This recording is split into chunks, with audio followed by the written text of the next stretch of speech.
उनको इसलिए विवादित लगती है, उनको अपनी वोट की चिंता है कि अगर मैं जय श्री राम बोलती हूँ तो हमारे जितने भी मुस्लिम वोटर हैं वो हमसे नाराज हो जाएंगे। उनको बहुत अहम है, उनको बहुत गर्व है। सच कहना फिरका परस्ती है अगर, तो मेरा नाम भी फिरका परस्तों में यकीनन जोड़ दे, किंतु मजहब मुल्क से बढ़कर है जिनके वास्ते, उनसे कह दे मेरे वतन को छोड़ दे। जय श्री राम का मतलब ये दीदी बंगाल छोड़ो, और जय जय श्री राम का मतलब ये हुआ कि आप सीमा के उस पार से इस पर आइए, आप सीमा के उस पार चली जाओ। सुसती पूजा आपने रोकाया, ये पंडित का धर्म में होता है क्या? ताजिया को आगे बढ़ाने के लिए दुर्गा पूजा के विसर्जन को रोक देती थी। क्यों राम का नाम लेना आज बंगाल में दिक्कत हो चुकी है?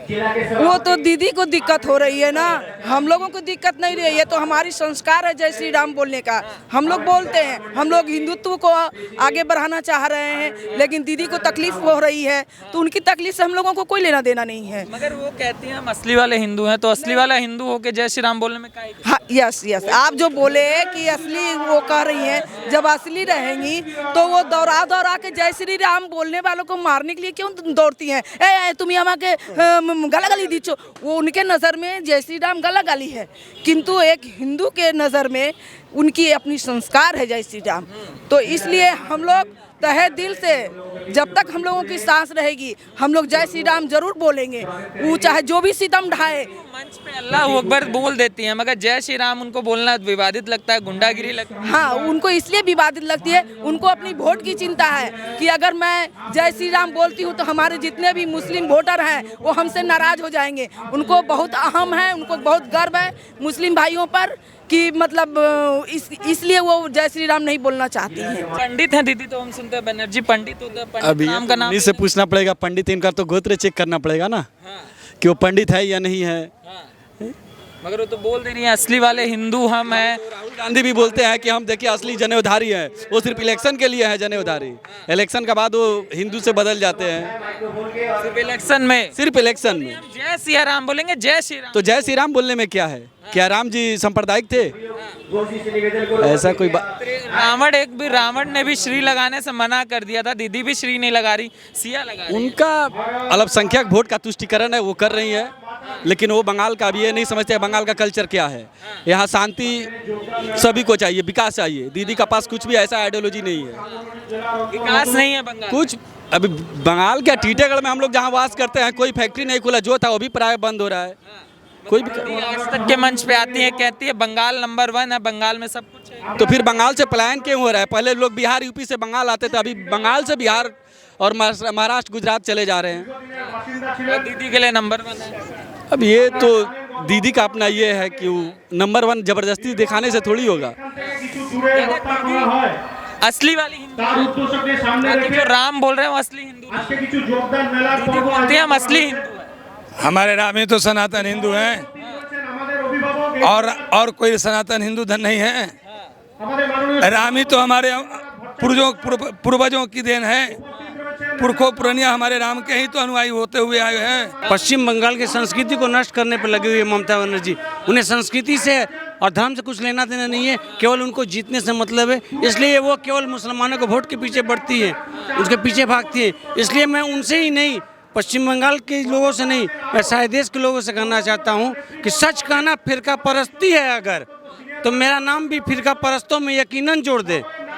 सच कहना फिरका परस्ती है अगर, तो मेरा नाम भी फिरका परस्तों में यकीनन जोड़ दे, किंतु मजहब मुल्क से बढ़कर है जिनके वास्ते, उनसे कह दे मेरे वतन को छोड़ दे। बांग्लादेश के अभिनेता अभिनेत्री हैं, वो देखा जाता है टीएमसी के प्रमोशन में आते हैं, टीएमसी का वोट प्रचार करने आते हैं, मगर योगी आदित्यनाथ आ जाए तो दिक्कत है। बांग्लादेशी अभिनेता अभिनेत्री आए तो कोई परेशानी नहीं। उन्हें भय लगता है, उन्हें भय लगता है कि उन्हें काम नहीं मिलेगा, उनका काम बंद हो जाएगा, उनका रोजी रोटी कहाँ से चलेगा। इसलिए वो हमेशा चाहती हैं कि रूलिंग पार्टी के साथ रहे। जो चेहरा आज आप देख रहे हैं टीएमसी के साथ, वो चेहरा कल आने वाले समय में मई आते आते वो टीएमसी के वजह से बीजेपी की तरफ चले आएंगे, और वो बीजेपी करने लगेंगे। उनका क्या है, उनको तो अपने रोजी रोटी और काम से मतलब है।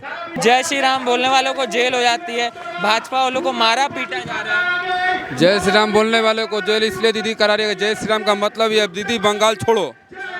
जय श्री राम का मतलब ये दीदी बंगाल छोड़ो, और जय जय श्री राम का मतलब ये हुआ कि आप सीमा के उस पार से इस पर आइए, आप सीमा के उस पार चली जाओ। जय जय श्री राम का मतलब यही हुआ कि आप सीमा से उस पर इस पर आइए।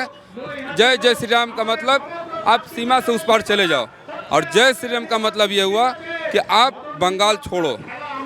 हुआ है रोजगार की कैसी स्थिति है पश्चिम बंगाल? रोजगार के लिए तो आप तो देखे तो ये जो दीदी जो लाठीचार्ज करवाई है 2 से 3 दिन हुआ, ये दीदी को सूट नहीं करता। दीदी को समझ में आ गया है कि मेरा अब एक भी नहीं चलने वाला।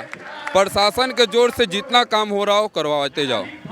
प्रशासन भी समझ रहे हैं, वो लोग भी मजबूर हैं, उनके हुक्म को मानना ही पड़ेगा, समझ गए।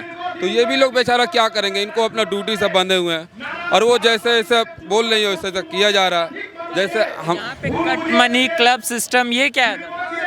ये है एक दीदी का तरफ से वोटर लोगों को अपने तरफ लाना, एक लोभीपन दिखाना। जो घर बनने का योजना मोदी जी ने पास किया है, पास तो हुआ केंद्र से, और ये दीदी अपना स्टाम्प मार के बोल रही है कि ये मेरे तरफ से बनाया जा रहा है। जब आप काम सही कर रही हैं तो आपको इतना डर क्यों है, इतना खून खराबा किस लिए? कल का डेट में जो एक भाजपा के नेता पे हमला हुआ, क्यों हुआ? आपको डर सताता है तभी तो हुआ। आप इस दिल से डर निकाल दीजिए। अगर आप काम किए हैं, अगर आप एक सच्ची व्यक्ति हैं, एक सच्ची नेत्री हैं, तो आप जनता को ऊपर छोड़ दीजिए। पंडित हैं, वो कहती हैं मैं असली हिंदू हूँ, तो जय श्री राम से क्यों घबरा जाते हैं? आज उनको समझ में आ रहा है कि हम पंडित हैं। इसका पहले 10 साल पहले क्या समझ में आता था? सरस्वती पूजा आपने रोकवाया, ये पंडित का धर्म में होता है क्या? आप बताइए। हम दीदी से पूछ रहे हैं या दीदी के कर्मी से पूछ रहे हैं, पंडित कभी बोलेगा कि यहाँ पे पूजा नहीं होगा, वहाँ पूजा नहीं होगा? देखिए, हिंदू मुस्लिम यहाँ पे सब एक हैं, ठीक है, मगर ये तुष्टीकरण की राजनीति वो दीदी का तरफ से ही आता है। जैसे कुछ साल पहले, 2 साल पहले, अब ताजिया को आगे बढ़ाने के लिए दुर्गा पूजा के विसर्जन को रोक देती थी। कीजिए, दोनों को कीजिए, रूट उनका बतलाइए। आपका ये रूट रहेगा, इनका ये रूट रहेगा। इसका मतलब ये नहीं कि इसको रोक दिया जाए, इसको बढ़ा दिया जाए, या इसको चाप दिया जाए, उसको बढ़ावा दिया जाए। नहीं, इस तरह से राजनीतिक नहीं होता। इसका मतलब ये हुआ कि आप अपना लोभी बढ़ा रही हैं उनके अंदर में, आप उनको तान रही है अपने तरफ में। और मुस्लिम के सपोर्टर पश्चिम बंगाल में बहुत ज़्यादा है। इसका मतलब ये नहीं, खुद से ज़्यादा मुस्लिम पश्चिम बंगाल में आधा ज़्यादा मुस्लिम समझ चुके हैं उनके लोभी, और वो सब के सब भाजपा का आज खुल के साथ दे रहे हैं। खुल के साथ मतलब गुपचुप में है। इलेक्शन आएगा, दीदी को समझ में अपने आप आ जाएगा। अच्छा, प्रशासन व्यवस्था कैसी है पश्चिम बंगाल? प्रशासन व्यवस्था क्या है? प्रशासन तो मान लीजिए जिसका सरकार है उसका हाथ में है, वो तो अत्याचार करेगा। मान लीजिए प्रशासन नहीं चाह कर भी उन्हीं का बात मानेगा। उनका गुंडा कुछ किया हम पर, हम जाएंगे थाने में तो गुंडा को पकड़ने नहीं जाएगा, क्योंकि ऊपर से दबाव है, ये चलो करने दो जो करता है। उनको कुछ भी होगा, सीट चाहिए, सरकार चाहिए, प्रशासन उसी का है। कि कोई भी नया काम करने से पहले पश्चिम बंगाल में व्यक्ति को कट मनी देना पड़ेगा। कट मनी, हाँ तो देवे किया है लोग। तो एक हम लोग के टीटागढ़ म्यूनसिपल में 4 करोड़ का घोटाला हुआ है कट मनी। जो 1600 बारी बना, 1600 में सबका 2500 करके जोड़िए, 1600 का 2500 करके जोड़िए, 4 करोड़ का घोटाला हुआ है।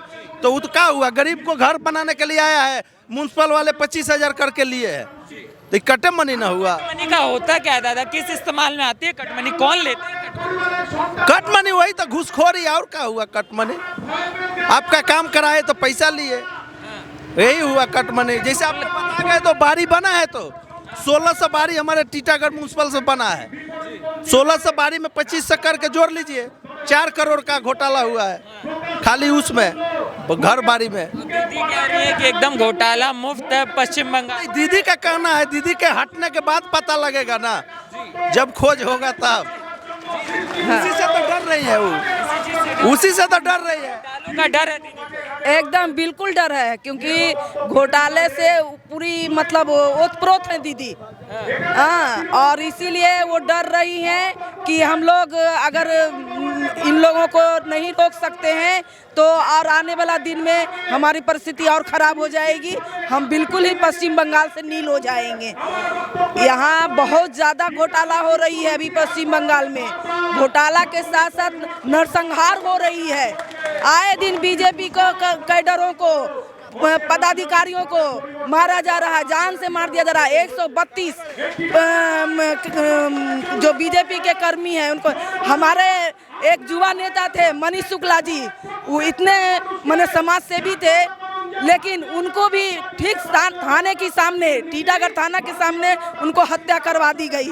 ये बहुत ही घिनौनी हरकत हुई है, जिसकी हमारे सभी भाजपाई, या टीटागढ़ की बात नहीं है, उनको मारा गया है। हाँ, उनको मारा गया है।